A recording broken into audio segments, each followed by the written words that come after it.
அன்பார்ந்த தோழர்களே, என் உயிரின் உயிரான விடுதலை சிறுத்தைகளே, அனைவருக்கும் வணக்கம். திட்டமிட்டவாறு திருச்சிராப்பள்ளியில் மதச்சார்பின்மை காப்போம் பேரணி வெற்றிகரமாக நடந்தேறியுள்ளது. இந்த பேரணியை வெற்றி பெறச் செய்த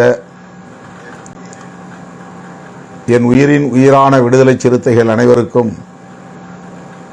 எனது மனம் நிறைந்த பாராட்டுகளையும் நன்றியையும் உரித்தாக்குகிறேன்.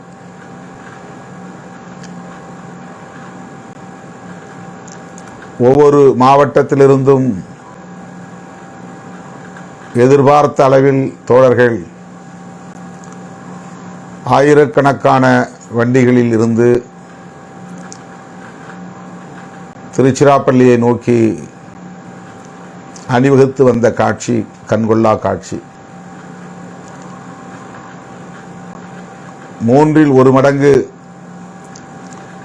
தோழர்கள் மட்டுமே, சிறுத்தைகள் மட்டுமே திருச்சிக்குள்ளே நுழைய முடிந்தது.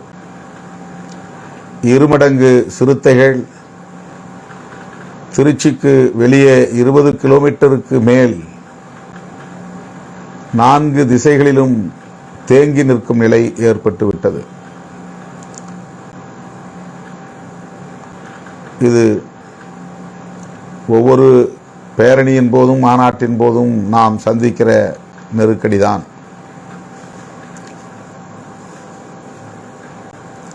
நூறு விழுக்காடு முழுமையாக திருச்சிராப்பள்ளிக்குள்ளே வந்து குவிய இயலவில்லை. 7:30 மணிக்கு நாம் நிகழ்ச்சியை முடித்து கொண்டோம். திட்டமிட்டவாறு 4:30 மணிக்கு பேரணியை தொடங்கிவிட்டோம். இன்னும் 1 மணி நேரம் கழித்து இந்த பேரணியை தொடங்கியிருக்கலாம் என்பது பலரின் ஆதங்கமாக இருக்கிறது. மிகவும் முக்கியத்துவம் வாய்ந்த சாலை பாரதிதாசன் சாலை.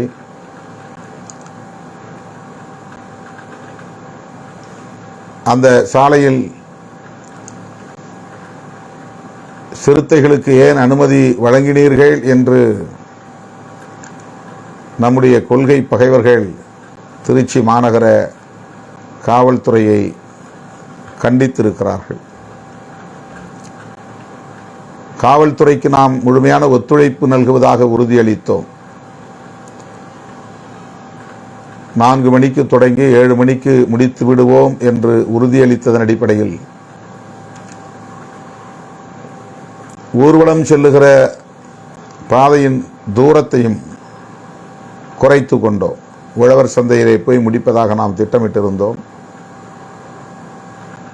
ஆனால் அதற்கு முன்னதாகவே இந்த பேரணியை நாம் முடித்துக்கொள்ள நேர்ந்தது.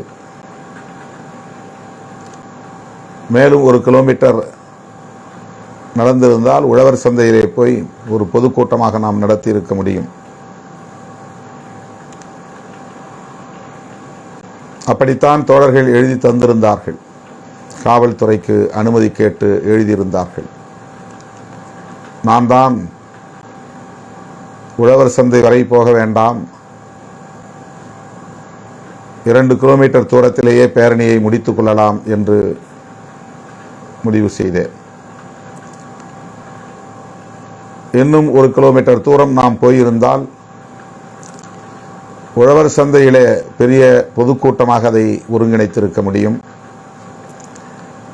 இது நெடுஞ்சாலையிலேயே முடிக்க வேண்டிய நிலை ஏற்பட்டதனால் மிக விரைவாக கூட்டத்தை முடிக்க வேண்டும் என்று கருதி 7:30க்கே நாம் முடித்து கொண்டோம்.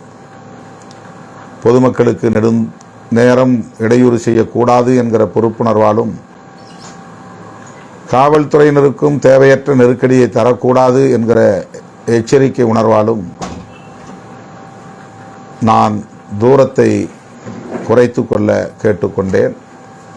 அப்படி ஒரு முடிவை எடுக்க நேர்ந்தது. அதேபோல நெடுநேரம் ஒரே இடத்திலே குவிந்திருக்க கூடாது. நாம் மெல்ல நகர்ந்தால் ஆங்காங்கே வந்து கொண்டிருக்கிற தோழர்கள் நம்மோடு இணைந்து கொள்வார்கள் என்கிற நிலையில்தான் சரியாக 4:20க்கு நாம் பேரணியை தொடங்கிவிட்டோம்.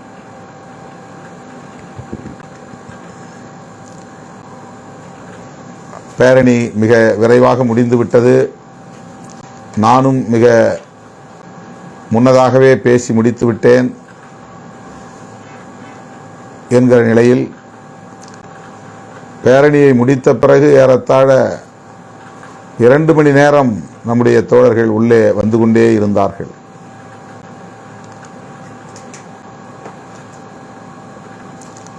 போக்குவரத்து நெரிசலை சரி செய்வதற்கு பல மணி நேரம் எடுத்துக்கொண்டது என்று காவல்துறையினர் குறிப்பிட்டார்கள். பேரணிக்காக தயாராகி வந்த ஆயிரக்கணக்கான வண்டிகள் திருச்சிராப்பள்ளிக்குள்ளே நுழைய முடியாத நிலை ஏற்பட்டதற்கு நான் வருந்துகிறேன். அவ்வளவு ஏற்பாடுகளோடு வந்த தோழர்கள் அந்த பேரணியில் என்னோடு பங்கேற்க இயலவில்லை என்று ஆதங்கப்படுவதிலே நியாயம் இருக்கிறது.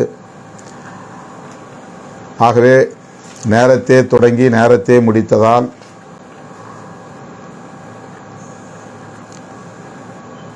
பேரணியில் பங்கேற்க முடியாத ஒரு சூழலுக்கு ஆளான தோழர்கள் இன்னும் ஆதங்கப்பட்டு என்னிடத்திலே தொலைபேசியில் பேசிக் கொண்டிருக்கிற சூழலில் அவர்களுக்கு நான் மீண்டும் ஒரு முறை என்னுடைய வருத்தத்தை தெரிவித்துக் கொள்கிறேன். நீங்கள் எடுத்துக்கொண்ட முயற்சி, மக்களை திரட்டுவதற்காக நீங்கள் எடுத்துக்கொண்ட முன்னேற்பாடுகள் அனைத்தும் பாராட்டுதலுக்குரியவை. மே 31ஆம் தேதி நடைபெறுவதாக அறிவிக்கப்பட்ட இந்த பேரணி ஜூன் 14ஆம் தேதிக்கு தள்ளி வைத்தது உங்களுக்கான கால அவகாசம் தர வேண்டும் என்கிற நோக்கில்தான். அதன்படி மாவட்ட நிர்வாகம் மாநில பொறுப்பாளர்களோடு இணைந்து ஒருங்கிணைப்பாளர்களுக்கு ஒத்துழைப்பு நல்கி இந்த பேரணியை வெற்றி பெறச் செய்திருக்கிறீர்கள். ஏராளமான பெண்கள் பங்கேற்றார்கள். சிறுவர் முதல் முதியவர்கள் வரையில் லட்சக்கணக்கானோர் பங்கேற்றார்கள். உள்ளே தெருவுக்குள்ளே வந்து பேரணியிலே பங்கேற்றவர்கள் மற்றும் பங்கேற்க இயலாதவர்கள் என்று எல்லோரையும் சேர்த்து கணக்கிட்டால் 10 லட்சத்திற்கு மேலான சிறுத்தைகள் இந்த பேரணியில் பங்கேற்றார்கள் என்று பலரும் கணிக்கிறார்கள். கட்சிக்கு அப்பாற்பட்டவர்களும் மனம் திறந்து நம்மை பாராட்டுகிறார்கள். எந்த அசம்பாவிதமும் இல்லை. நம்முடைய கொள்கை பகைவர்கள் நம்மை விமர்சிக்கக்கூடிய அளவுக்கு எந்த சம்பவங்களும் பொதுமக்களுக்கு இடையூறு செய்யக்கூடிய வகையிலே நிகழவில்லை. கட்டுப்பாடாக நடந்தது. மிகச் சிறப்பாக அமைந்தது. திரும்புகிற திசையெல்லாம் நீலவண்ண மயமாக இருந்தது. நான் எதிர்பார்த்ததைப் போல கோட்டு சூட்டு அணிந்தவர்கள் மட்டும் தனியே முன்னே ஒரு அணிவகுப்பாக செல்ல வேண்டும் என்பதை நடைமுறைப்படுத்த இயலாமற் போய்விட்டது. அதேபோல பல்லாயிரக்கணக்கான மகளிர் சீருடை அணிந்து வந்தார்கள். பானை சின்னம் பொறிக்கப்பெற்ற சேலை அணிந்து வந்தார்கள். அவர்கள் அனைவரையும் ஒரு படையணியாக தனியே கோட் சூட்டுக்கு பின்னால் அணிவகுத்து வர வேண்டும் என்று விரும்பினேன். மொத்த கூட்டத்தில் அவர்களும் கரைந்து போனார்கள். தனித்து அவர்களை ஒரு படையணியாக வீறுநடை போடச் செய்ய இயலாமற் போய்விட்டது.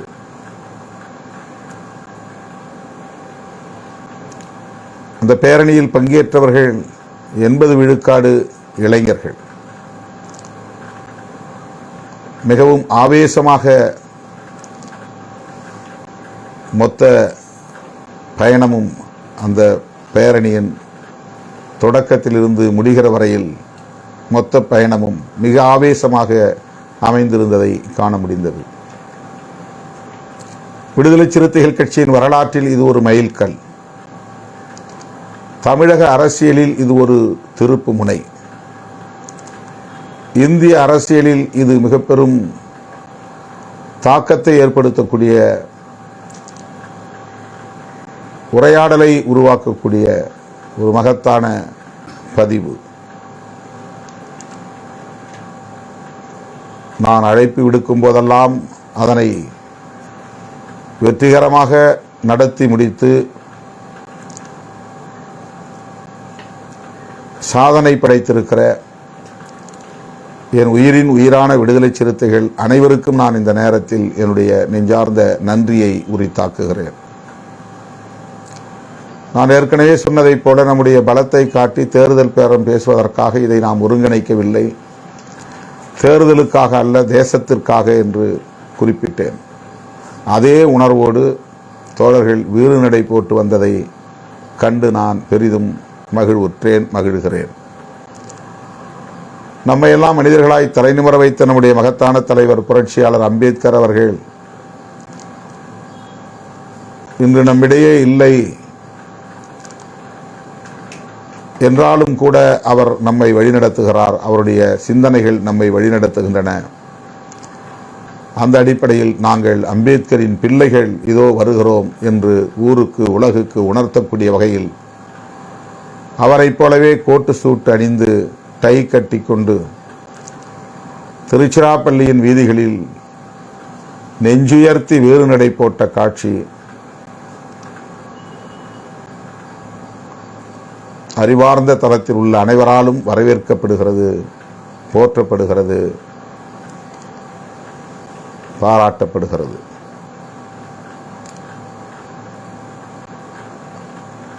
நான் மேடையிலே சொன்னதைப் போல, மண்டல வாரியாக நடைபெற்ற நிகழ்வுகளில் குறிப்பிட்டதைப் போல,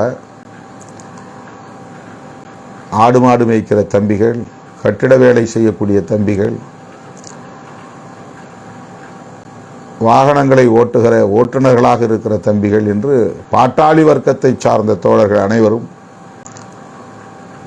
உடல் உழைப்பு களத்திலே நிற்கிற தோழர்கள் அனைவரும்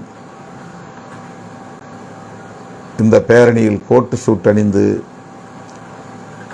தலை நிமிர்ந்து வேறு நடை போட்ட காட்சி அரசியல் களத்தில் மட்டுமல்ல, சமூக தளத்திலும் கலாச்சார தளத்திலும் நிகழ்ந்திருக்கிற ஒரு புதிய புரட்சி. வறுமையிலே உழன்றாலும் கூட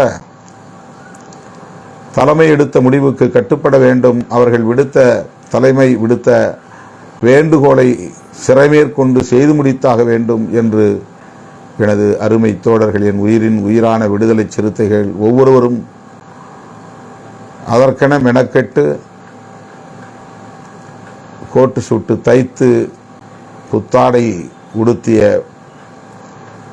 கோலத்தோடு புரட்சியாளர் அம்பேத்கரை நெஞ்சிலே ஏந்தி அவர்கள் வந்தது வரலாற்று பதிவு. இதனை இன்றைக்கு சமூக வலைத்தளங்களில் அறிவார்ந்த தளத்தில் பணியாற்றக்கூடிய அனைவருமே வரவேற்று பாராட்டி கொண்டிருப்பதை எண்ணி நான் பெருமைப்படுகிறேன், மகிழ்ச்சி அடைகிறேன். தோழர் பெருமாள் மணி தொலைபேசியிலே தொடர்பு கொண்டு அந்த உடை அரசியல் குறித்த கருத்துக்களை பகிர்ந்து கொண்ட போது எனக்கு அது பெரிதும் ஊக்கமளிப்பதாக இருந்தது. இந்த இயக்கம் எப்படி கருத்தியல் தளத்திலே வளர்ச்சி பெற்று வருகிறது, வலிமை பெற்று வருகிறது என்பதை அவர் சுட்டிக்காட்டினார். எந்த கட்சியையும் சாராதவர், சமூக தளங்களில், சமூக வலைத்தளங்களில் கருத்துக்களை பகிர்ந்து கொள்ளக்கூடிய ஒரு தோழர். இது ஒரு பானை சோற்றுக்கு ஒரு சோறு பதம் என்பதைப் போல அறிவார்ந்த தளத்தில் பணியாற்றக்கூடியவர்கள் நமக்கு அளித்திருக்கிற ஒரு சான்று. ஆகவே என்னுடைய வேண்டுகோளை ஏற்று கோட்டு சூட் அணிந்து கொண்டு என்னுடைய அழைப்பை ஏற்று திருச்சிராப்பள்ளிக்கு வந்து குவிந்து தமிழக அரசியலின் கவனத்தை ஈர்த்து வரலாற்று பதிவை செய்த உங்கள் அனைவருக்கும் மீண்டும் ஒரு முறை என்னுடைய பாராட்டுகளையும் நன்றியையும் உரித்தாக்குகிறேன்.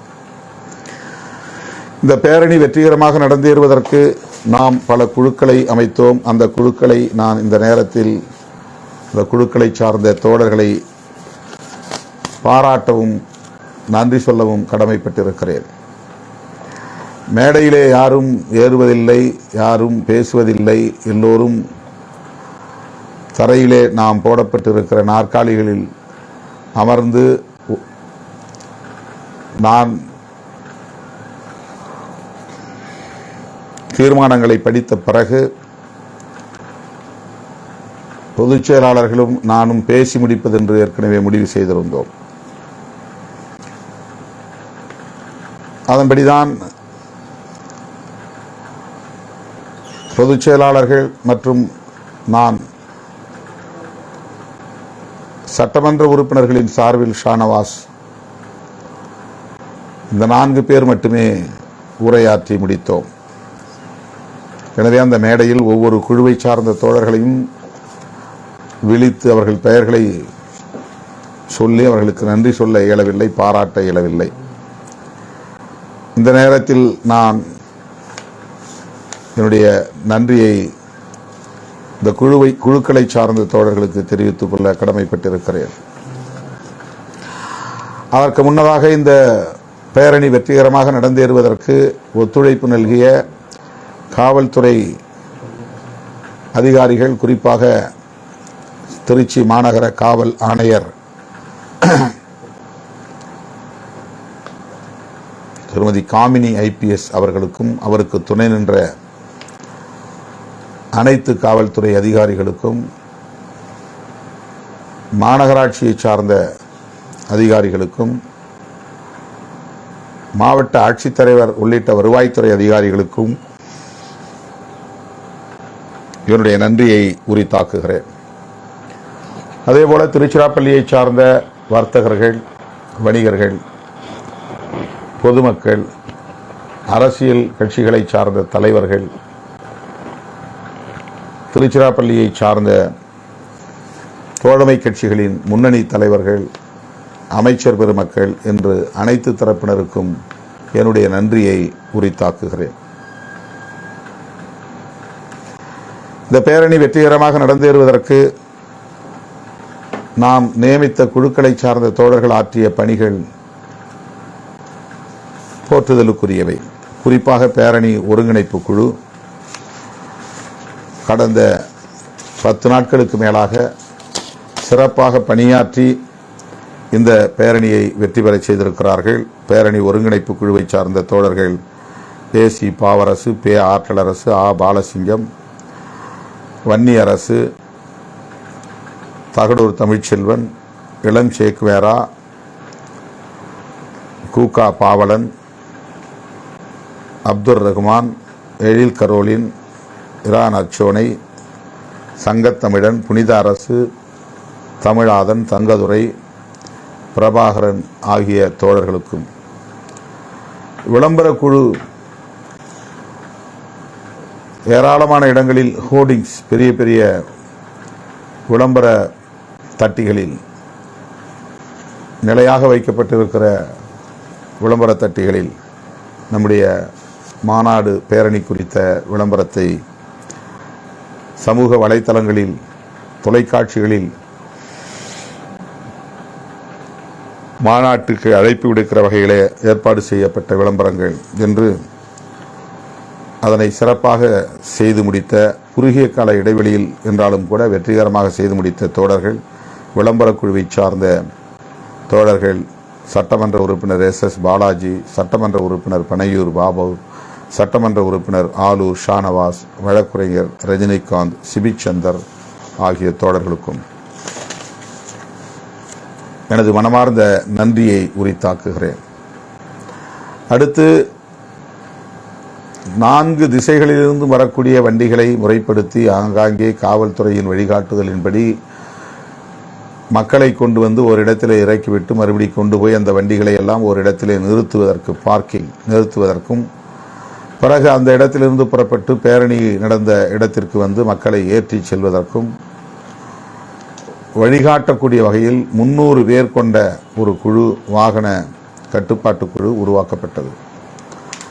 டெல்டா மாவட்டங்களிலிருந்து வரக்கூடிய ஆயிரக்கணக்கான வண்டிகளை முறைப்படுத்த, நெறிப்படுத்த, பாதுகாக்க, வழிகாட்ட பொதுநீவளவன் அவர்களும், தென் மாவட்டங்களிலிருந்து வந்த ஆயிரக்கணக்கான வண்டிகளையும் அதேபோல காவல்துறையின் ஒத்துழைப்போடு முறைப்படுத்திய கனியமுதன் அவர்களுக்கும், வட மாவட்டங்களிலிருந்து வருகை தந்த பல்லாயிரக்கணக்கான வண்டிகளை முறைப்படுத்தி அதை ஒரு இடத்திலே நிறுத்தி பாதுகாப்பாக மறுபடியும் மக்களை ஏற்றிச் செல்வதற்கு வழிகாட்டிய சூகா விடுதலை செழியன் அவர்களுக்கும், மேற்கு மாவட்டங்களிலிருந்து திருச்சியை நோக்கி வந்த ஆயிரக்கணக்கான வண்டிகளையும் எந்த இடத்திலே மக்களை இறக்கிவிட வேண்டும், மறுபடி எந்த இடத்திற்கு வந்து வண்டிகளை நிறுத்த வேண்டும், பின்னர் அவர்களை எப்படி வண்டிகளில் ஏற்றி வீடுகளுக்கு திரும்ப வேண்டும் என்பதையெல்லாம் உரிய வழிகாட்டும்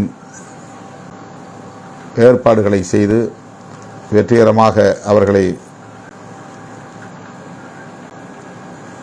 வழிநடத்திய உறுப்பினர் கோவேந்தன் அவர்களுக்கும் என்னுடைய நன்றியை உரித்தாக்குகிறேன். இதிலே ஏறத்தாழ 240 பேர் தன்னார்வ தொண்டர்களாக வந்து பங்கேற்றார்கள். இந்த 4 மண்டலங்களில் இருந்தும் 24 இடங்களில் இவர்கள் பிரித்து நிறுத்தப்பட்டார்கள். வண்டிகளை நிறுத்தக்கூடிய பஞ்சப்பூர் பகுதி, அண்ணா ஸ்டேடியம், ஜி கார்னர், மன்னார்புரம் ஆகிய பகுதிகளில் வண்டிகளை நிறுத்த, மக்களை இறக்கி ஏற்ற ஆகிய பணிகளை செய்வதற்கு 24 இடங்களில் இவர்கள் பிரித்து நிறுத்தப்பட்டார்கள். ஆங்காங்கே தங்கியிருந்து பேரணியில் கூட கலந்து கொள்ளாமல்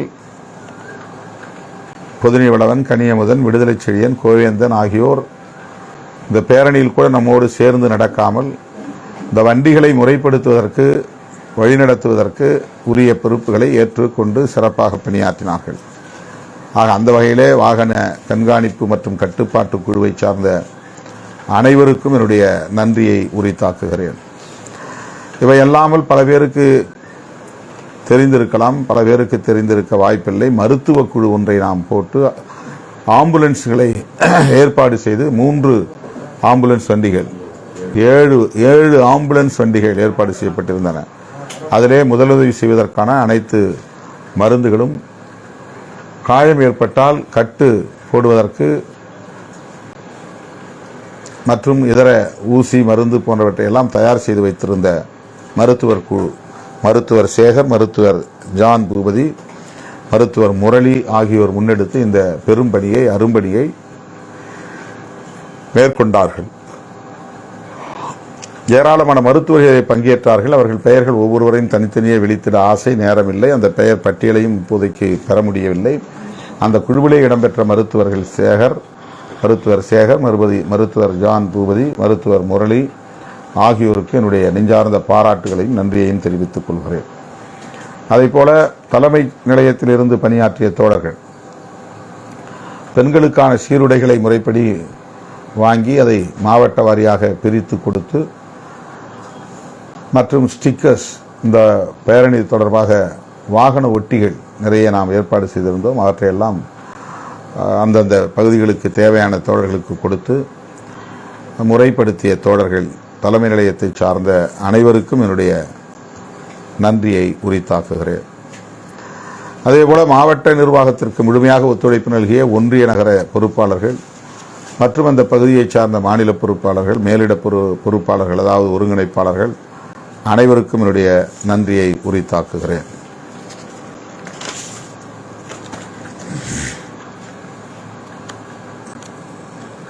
மேடை ஒளி அமைப்பு பந்தல் விஸ்வநாதன் அவர்களும் தயாளன் அவர்களும் முழுமையாக பொறுப்பேற்று திருச்சிராப்பள்ளியையே சிறுத்தைகளின் கட்டுப்பாட்டுக்கு கொண்டு வரக்கூடிய வகையிலே ஒரு நாள் இடைவெளியில் வெற்றிகரமாக நடத்தி முடித்த ஜேபி பந்தல் நிறுவனர் உரிமையாளர் சகோதரர் விஸ்வநாதன் அவர்களுக்கும், அவருக்கு உற்ற துணையாக இருந்த தயாளன் அவர்களுக்கும் என்னுடைய நன்றியை உரித்தாக்குகிறேன்.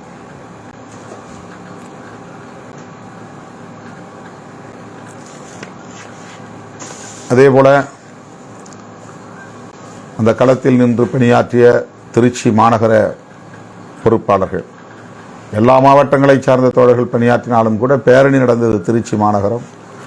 ஆகவே அந்த திருச்சி மாநகரத்தில் அந்த களத்தில் நின்று பணியாற்றிய மாநகர் மாவட்ட செயலாளர்கள் லாரன்ஸ், அன்புச்செல்வன், வரதராஜன், ஆற்றலரசு ஆகிய தோழர்கள் மற்றும் கிட்டு உள்ளிட்ட மாநில பொறுப்பாளர்கள் அந்த பகுதியிலே நின்று பணியாற்றிய, குறிப்பாக அந்த களத்திலே நின்று பணியாற்றிய அந்த முன்னணி தோழர்களுக்கும் இந்த நேரத்தில் என்னுடைய நன்றியை தெரிவித்துக் கொள்கிறேன். பெயர்கள் விடுபட்டிருந்தால் பொறுத்தருள வேண்டுகிறேன். இது நன்றி சொல்லும் நிகழ்ச்சி.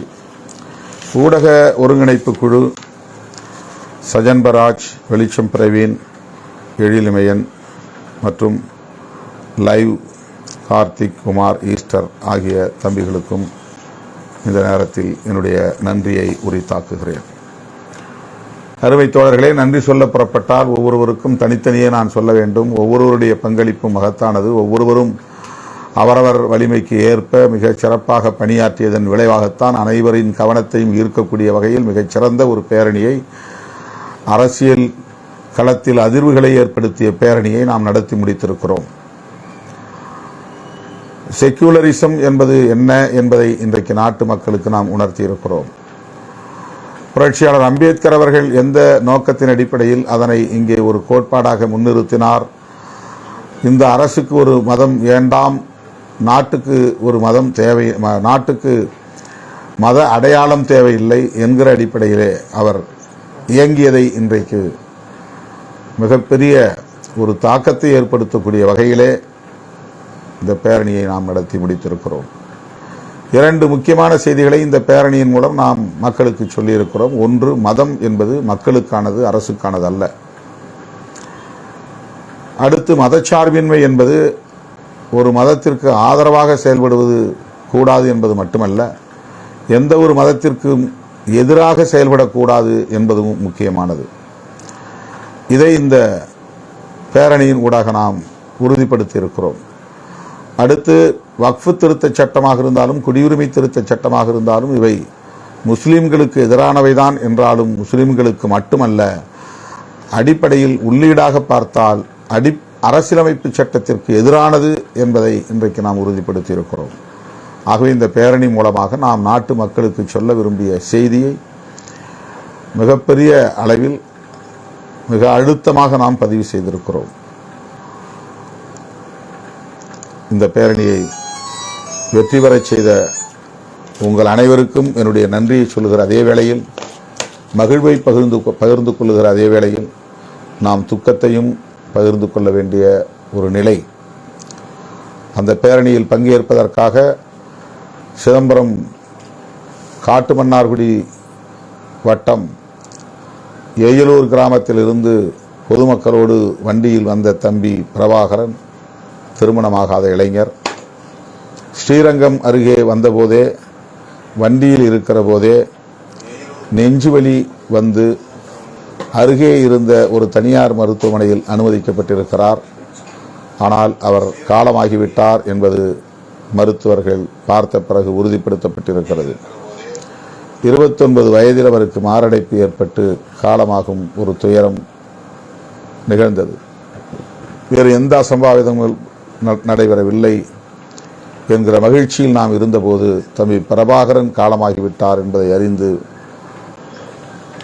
தாங்க முடியாத வேதனைக்கு தள்ளப்பட்டேன். அடுத்த நாள் சிதம்பரம் சென்று காட்டுமன்னார்குடி அருகே உள்ள ஏயலூருக்கு சென்று தம்பி பிரபாகரனின் குடும்பத்தினருக்கு ஆறுதல் சொல்லிவிட்டு கட்சியின் சார்பிலே 2,20,000 ரூபாய் அவர்களுக்கு இழப்பீட்டுத் தொகையாகவும் நாம் வழங்கினோம். மேலும் அந்த தம்பியின் நினைவு நாள் கூட்டத்தை, படத்திறப்பு கூட்டத்தை விரைவில் நடத்த இருக்கிறோம் என்பதையும் அறிவித்திருக்கிறோம். அதே பேரணியில் பங்கேற்றுவிட்டு வீடு திரும்புகிற போது வழியிலே பெரம்பலூர் அருகே நெஞ்சுவலி ஏற்பட்டு ஆத்தூர் மருத்துவமனையில் போய் அனுமதிக்கப்பட்டிருக்கிறார். நகர துணைச் செயலாளர், ஆத்தூர் நகர துணைச் செயலாளரின் தாய் அன்னை ராமசுந்தரி அவர்கள் மருத்துவமனையில் அனுமதிக்கப்பட்டவுடன் அவர் காலமாகிவிட்டார் என்ற தகவல் வந்திருக்கிறது. அவர் பேரணி எல்லாம் முடிந்து வீடு திரும்புகிற போது பெரம்பலூரை தாண்டி செல்லுகிற நிலையில் இது நிகழ்ந்திருக்கிறது. தம்பி பிரபாகரன் காலமானதைப் போல ராமசுந்தரி அவர்களும் காலமானார் என்கிற துக்கம் நம்மை மிகவும் வருத்துகிறது. ராமசுந்தரி அவர்களின் குடும்பத்தினருக்கு இந்த நேரத்தில் நான் எனது ஆழ்ந்த இரங்கலை தெரிவித்துக் கொள்கிறேன். விரைவில் அவருடைய குடும்பத்தினரை சந்தித்து ஆறுதல் சொல்ல இருக்கிறேன் என்பதையும் தெரிவித்துக் கொள்கிறேன்.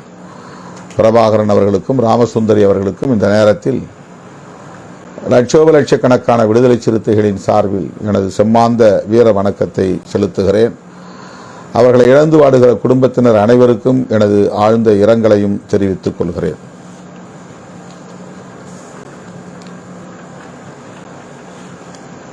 அடுத்து இந்த பேரணி தொடர்பாக நாம் நிறைவேற்றிய தீர்மானங்கள் 12 தீர்மானங்களை நிறைவேற்றினோம். 12 தீர்மானங்களும் மதச்சார்பின்மை தொடர்பான தீர்மானங்கள்,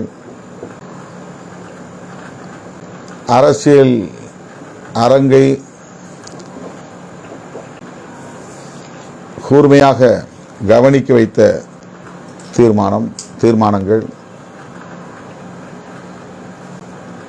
அந்த தீர்மானங்களை நாம் விலக்கி ஆங்காங்கே பொதுக்கூட்டங்களை நடத்த வேண்டும். வழக்கமாக நாம் மாநாடுகளில் நிறைவேற்றுகிற தீர்மானங்களை விலக்கி தீர்மான விளக்க பொதுக்கூட்டம் நடத்துவதுண்டு. அதேபோல இந்த பேரணி முடிந்துவிட்டது, நமது கடமை முடிந்துவிட்டது என்று கருதாமல் இந்த பேரணியில் நிறைவேற்றப்பட்ட தீர்மானங்களை விலக்கி கட்சியின் முன்னணி பொறுப்பாளர்களை அழைத்து பேச வைக்க வேண்டும். பேச்சாற்றல் உள்ள முன்னணி தலைவர்கள் ஏராளம் நமது கட்சியில் இருக்கிறார்கள். அவர்களை ஒரு கூட்டத்திற்கு ஒருவர் என்கிற முறையிலே முன்பதிவு செய்து அழைத்து ஆங்காங்கே மக்களை திரட்டி இந்த தீர்மானங்களை விளக்கி பேச வேண்டும். தீர்மானங்களின் மூலம் நாம் முன்வைக்கக்கூடிய அரசியல் மக்களுக்கு போய் சேர வேண்டும். எனவே இந்த மாநாட்டை வெற்றிகரமாக நடத்தி தந்த மாவட்ட மாநில பொறுப்பாளர்கள் வாய்ப்புள்ள இடங்களிலெல்லாம் இந்த தீர்மான விளக்க பொதுக்கூட்டங்களை உடனே ஏற்பாடு செய்ய வேண்டும் என்று கேட்டுக்கொள்கிறேன். வாகனங்களை முறைப்படுத்துகிற தன்னார்வ பணியில் ஈடுபட்ட தோழர்கள் அனைவருக்கும் விரைவில் பாராட்டு சான்றிதழ் தலைமையகத்தில் வழங்கப்படும். தேதி பின்னர் அறிவிக்கப்படும். தோழர்கள் 240 பேரும் தவறாமல் அந்த நிகழ்விலே வந்து பங்கேற்க வேண்டும் என்று கேட்டுக்கொள்கிறேன். அடுத்து இந்த ஆண்டு டிசம்பர் 6ஆம் தேதி புரட்சியாளர் அம்பேத்கருக்கு வீரவணக்கம் செலுத்துகிற நிகழ்வை மிக சிறப்பாக ஒருங்கிணைக்க திட்டமிட்டிருக்கிறோம். குறிப்பாக தொண்டர்படையை சார்ந்தவர்கள் சீருடையோடு வந்து புரட்சியாளர் அம்பேத்கரின் சிலை முன்னால் நின்று அவருக்கு வீரவணக்கம் செலுத்துகிற நிகழ்ச்சியை ஒருங்கிணைக்க திட்டமிட்டிருக்கிறோம். அது குறித்தும் விரைவில் நாம் கலந்தாய்வு செய்து முடிவுகளை அறிவிக்க இருக்கிறோம் என்பதையும் தெரிவித்துக் கொள்கிறேன். வருகிற ஜூலை 24ஆம் தேதி விருதுகள் வழங்கும் விழா ஜூன் மாதம்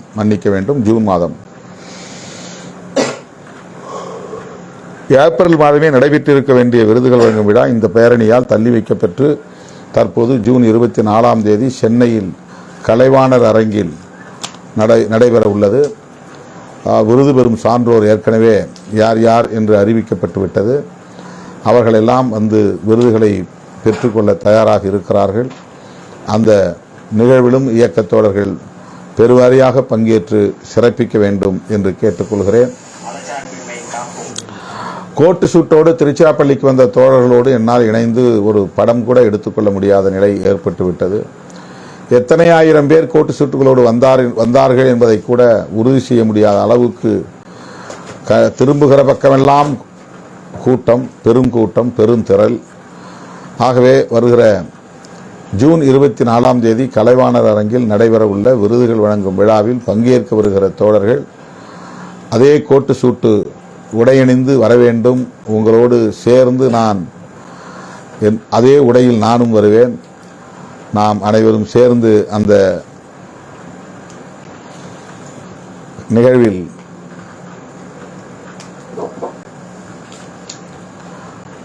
பங்கேற்போம். கோட்டு சூட்டு உடையுடன் பங்கேற்போம் என்பதை தெரிவித்துக் கொள்கிறேன். ஒவ்வொரு ஆண்டும் விருதுகள் வழங்கும் விழாவுக்கு அம்பேத்கர் சுடர், பெரியார் ஒளி, அயோத்திதாசர் ஆதவன் என்கிற அந்த 7 விருதுகளுக்கும், செம்மொழி ஞாயிறு உள்ளிட்ட 7 விருதுகளுக்கும் தலா 50,000 ரூபாய் நன்கொடை வழங்குகிற தோழர்கள் கடந்த முறை வழங்கியதைப் போல இந்த முறையும் உடனடியாக வழங்க வேண்டும். நாள் மிக குறைவாக இருக்கிறது. 8 நாள் மட்டுமே இடைவெளி இருக்கிறது. எனவே தோழர்கள், விருதுகள் வழங்கும் விழாவுக்கு வழக்கம் போல நிதியளிக்கக்கூடிய தோழர்கள் மறவாமல், நான் மறந்தால் கூட, உங்கள் பெயரை நான் மறந்தால் கூட, நீங்கள் விருதுகளுக்கு வழங்கக்கூடிய கொடையை மறந்து விடாமல் வழங்க வேண்டும். அப்போதுதான் அதை வெற்றிகரமாக சிறப்பாக நடத்த முடியும் என்பதை ஒரு தகவலாக பதிவு செய்து உங்கள் அனைவருக்கும் வேண்டுகோள் விடுக்க கடமைப்பட்டிருக்கிறேன். அடுத்து மதச்சார்பின்மை காப்போம் தொடர்பாக பரப்புரை பாடல்கள் ஆங்காங்கே தயாரிக்கப்பட்டன. அதில் அண்மையில் நாம் வெளியிட்ட பாடல்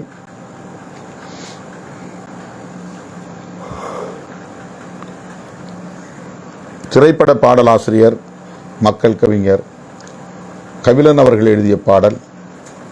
வழக்கம் போல இசை சூறாவளி, இலக்கியம் அமைத்த இசை,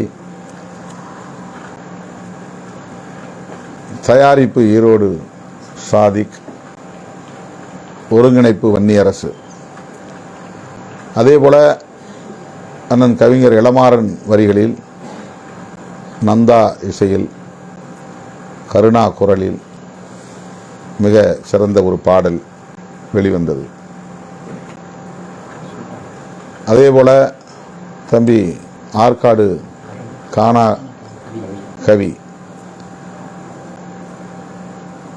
தேனி இளமதி ஆகியோரும் மதச்சார்பின்மை காப்போம் பாடல் வெளியிட்டிருக்கிறார்கள். அந்த குழுவை சார்ந்தவர்களுக்கும் என்னுடைய நன்றியை உரித்தாக்குகிறேன்.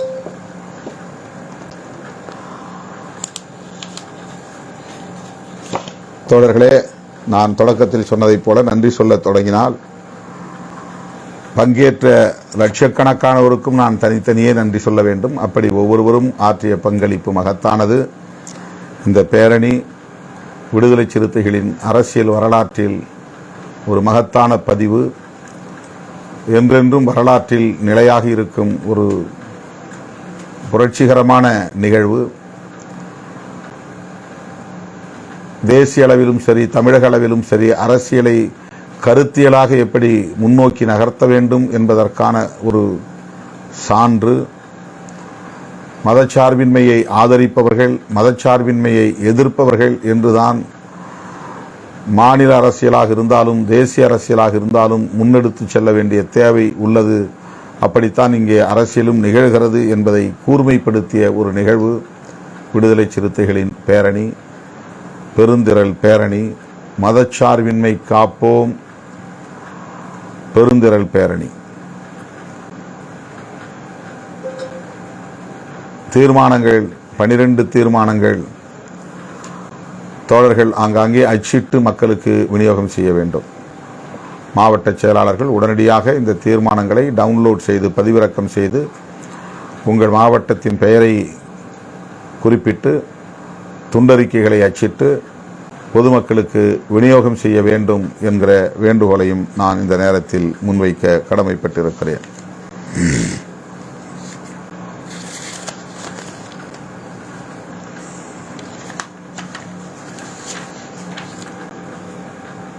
தீர்மான விளக்க பொதுக்கூட்டங்களுக்கு கட்சியில் உள்ள முன்னணி தோழர்கள், துணை பொதுச் செயலாளர்கள், அமைப்புச் செயலாளர்கள், பொதுச் செயலாளர்கள் ஆகியோரை அழைத்து பொதுக்கூட்டங்களை நடத்த வேண்டும்.